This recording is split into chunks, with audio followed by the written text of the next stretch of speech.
आज इस वीडियो में हम लोग डिस्पोजेबल पेपर और पेपर प्रोडक्ट्स मैन्युफैक्चरिंग करने वाली एक कंपनी को अच्छे से स्टडी करेंगे और समझने की कोशिश करेंगे कि आगे चल के ये कंपनी कितना ग्रोथ ले सकती है और उससे हम लोग कितना प्रॉफिट कमा सकते हैं। तो चलिए वीडियो में आगे बढ़ते हैं और सबसे पहले पेपर इंडस्ट्री और इंडस्ट्री के फ्यूचर ग्रोथ कैसी रहेगी इसके बारे में अच्छे से जान लेते हैं। पेपर बैग्स और पेपर मोल्डेड प्रोडक्ट्स की इंपॉर्टेंस हमें तब पता चली जब हमने देखा कि हमारी दुनिया का 90% हिस्सा प्लास्टिक से भर गई है। सस्ती और मजबूत होने की वजह से प्लास्टिक बैग्स और दूसरे जो प्लास्टिक प्रोडक्ट्स है आज हर जगह इस्तेमाल हो रही है। प्लास्टिक हमारे रोजमर्रे की जिंदगी को जितना आसान बनाई है उससे कहीं ज्यादा हमारे एनवायरनमेंट को नुकसान पहुंचा रही है। प्लास्टिक बैग्स का एनवायरनमेंट में इतना नेगेटिव इम्पैक्ट इसीलिए है क्योंकि ये नॉन बायोडिग्रेडेबल है, मतलब ये आसानी से एनवायरनमेंट में गलता नहीं है या विश्लेष नहीं होता है। सोचिए दोस्तों, एक पॉलीथीन बैग आज हम थोड़े ही टाइम के लिए यूज करेंगे और फिर उसके बाद फेंक देंगे, लेकिन अगले 1000 सालों तक वो पर्यावरण में ऐसे ही पड़ा रहेगा। इसीलिए पिछले साल 1 जुलाई 2022 से इंडिया में सिंगल यूज प्लास्टिक आइटम्स की बैन लगा दी गई है और ये बैन लगाने के बाद से ही पेपर बैग्स और अदर जितने भी डिस्पोजेबल पेपर आइटम्स है उन सब की डिमांड बहुत तेजी से बढ़ गई है। पेपर से बनी ये बैग छोटे छोटे शॉप्स से लेकर hospital, medicine store, grocery store, fruit outlets, gift shop, shopping malls, almost हर जगह तेजी से इस्तेमाल होने लगी है। क्योंकि पेपर बैग्स फैंसी होने के साथ साथ इको फ्रेंडली भी है,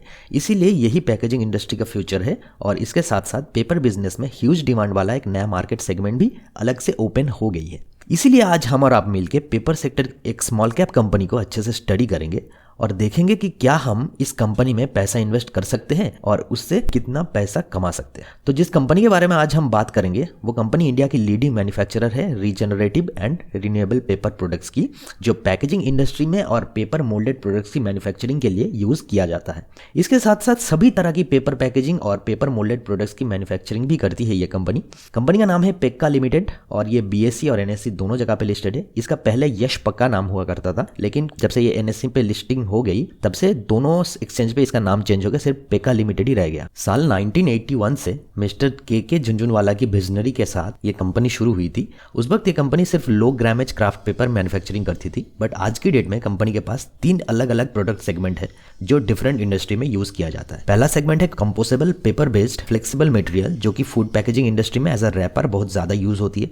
दूसरा है composable mineral based film pallets, जो फूड्स कैरी करने के लिए यूज होती है, जैसे कि different types of paper bags और फूड कंटेनर्स हो गई। और तीसरे टाइप का जो प्रोडक्ट है वो है composable moulded pulp based material, जो फूड को सर्व करने में और ट्रांसपोर्ट करने में बहुत ज्यादा यूज किया जाता है, जैसे कि एग ड्रेस हो गई, पेपर बेस्ड मोल्डेड थाली हो गया, ऐसे बहुत से आइटम्स है। और इन सब प्रोडक्ट्स के अलावा भी लो ग्रामेज 30 से 80 GSM वाला जो इंडस्ट्रियल स्पेशलाइज्ड पेपर है उसकी भी मैन्युफैक्चरिंग करती है कंपनी और उसको आगे चल के फूड इंडस्ट्री और फार्मा इंडस्ट्री में रैपिंग एंड पैकेजिंग के लिए बहुत ज्यादा यूज किया जाता है। कंपनी के सभी प्रोडक्ट्स यूनिवर्सल है।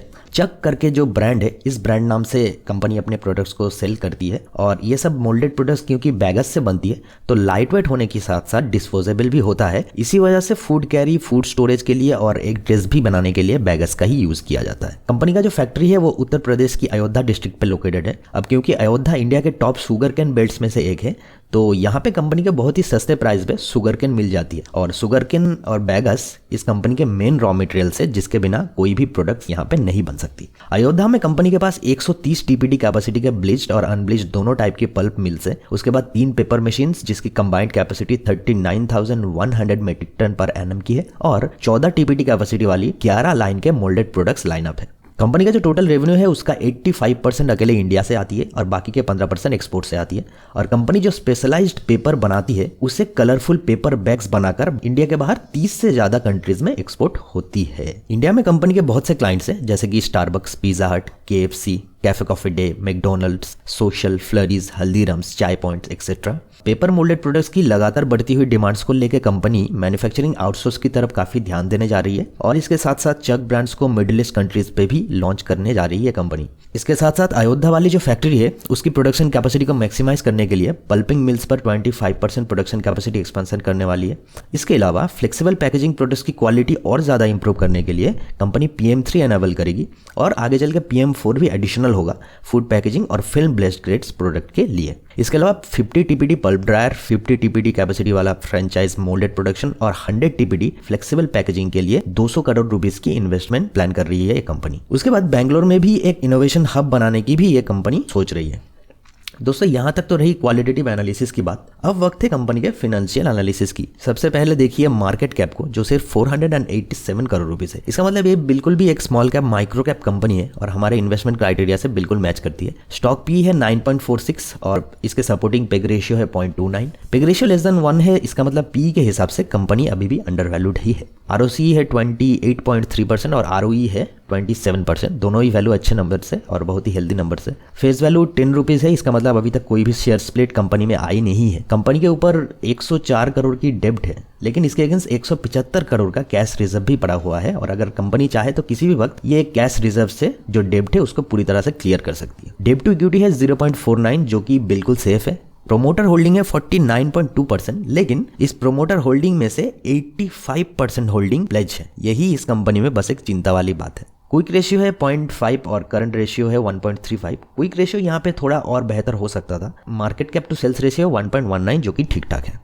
चलिए अब कंपनी के P&L स्टेटमेंट को एक बार देख लेते हैं। पिछले 5 सालों में सेल्स 250 करोड़ से बढ़ के 400 करोड़ रुपीस तक चली गई है। ऑपरेटिंग प्रॉफिट मार्जिन 5 सालों में 20-21% के आसपास मेंटेन हो रही है और अगर नेट प्रॉफिट की बात करें वो भी 21 करोड़ से बढ़ते हुए 51 करोड़ रुपीस तक चली गई है। उस हिसाब से पिछले 5 साल का कंपाउंडेड सेल्स ग्रोथ निकल के आता है 15% और 5 साल का कंपाउंडेड प्रॉफिट ग्रोथ निकल के आता है 33%। अब बैलेंस शीट को भी एक बार देख लेते हैं। पिछले 5 साल में फिक्स एसेट थोड़ी सी बड़ी है। कंपनी अपनी प्रोडक्ट्स की क्वालिटी को इंप्रूव करने के लिए और मैन्युफैक्चरिंग कैपेसिटी को बढ़ाने के लिए अपने प्लांट्स और मशीनरीज पे ज्यादा खर्चा कर रही है। इसका मतलब कंपनी पूरी ग्रोथ फेज में है और डिमांड भी कंपनी के ऊपर है, जिससे कंपनी चाहती है और ज्यादा प्रोडक्ट बनाए और ज्यादा सेल्स हो।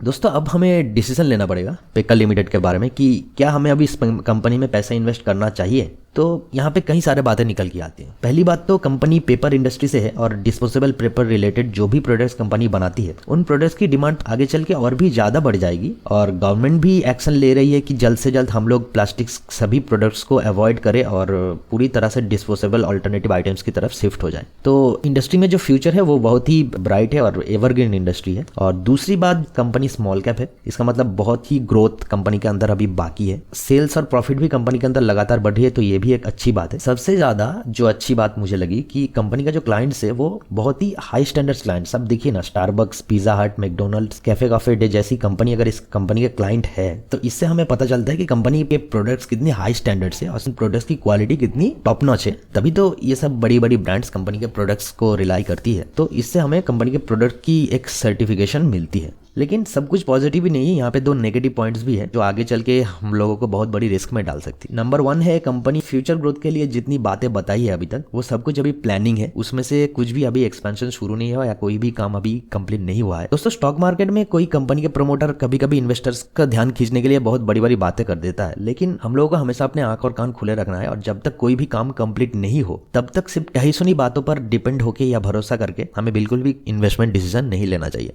और नंबर 2 है, कंपनी के पास जो प्रोमोटर होल्डिंग है उसमें से 85% होल्डिंग प्लेज्ड है और अगर किसी रीजन से प्रोमोटर शेयर अनप्लेज्ड नहीं हुए तो आगे चल के बहुत बड़ी रिस्क हो जाएगी। दोस्तों इसीलिए मुझे लगता है कि अभी जल्दबाजी में कोई भी इन्वेस्टमेंट डिसीजन नहीं लेके कंपनी को थोड़े टाइम तक हमें ऑब्जर्व करना चाहिए। यही 2-3 क्वार्टर तक ही ऑब्जर्व करना है, उसके बाद ही हम कोई इन्वेस्टमेंट डिसीजन ले सकते हैं। लेकिन आप इस बारे में क्या सोचते हैं मुझे कमेंट करके जरूर बताइएगा। फिलहाल इस वीडियो में इतना ही। जय हिंद दोस्तों।